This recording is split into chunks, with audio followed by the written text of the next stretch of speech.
Welcome back. మన subscriber బెండకాయ recipe అడిగారు, సో స్టార్ట్ చేసిద్దాం. బెండకాయలు మంచిగా కట్ చేసుకొని ఒక గిన్నెలోకి మన తరిగిన బెండకాయలను వేసేసుకొని కొంచెం ఆయిల్ వేసుకొని అలా అలా కలిపామంటే బెండకాయలు వేగడం స్టార్ట్ అవుతాయి. సో ఈలోపు మనం వెల్లుల్లి కారంకి వెల్లుల్లి పొట్టు తీసేసుకొని రెడీ చేసుకుందాం. అండ్ ఆల్సో బెండకాయలు ఫాస్ట్గా వేగాలంటే దాని మీద కొంచెం సాల్ట్ వేసుకుంటే ఫాస్ట్గా వేగుతాయంట.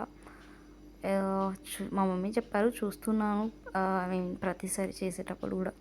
సో అందుకోసం దీనిపైన కొంచెం సాల్ట్ వేసుకొని అలా అలా వేయించేద్దాం. సో ఈలోపు మనం వెల్లుల్లి కారం రెడీ చేసేసుకుందాం. ఇందాక ఆల్రెడీ మనం వెల్లుల్లి ఒలిచేసాము. ఆ వెల్లుల్లి మిక్సీ జార్లో తీసుకొని కొంచెం కారం మన టేస్ట్కి తగ్గట్టు ఇలా మిక్సీ పట్టేసుకొని, సాల్ట్ ఆల్రెడీ నేను కర్రీలో యాడ్ చేశాను కాబట్టి దీంట్లో యాడ్ చేయట్లేదు. సో కారం అయితే రెడీ అయిపోయింది. కారం వేగిన బెండకాయలో మనం యాడ్ చేసేసుకున్నామంటే బెండకాయ కర్రీ అనేది రెడీ అయిపోతుంది.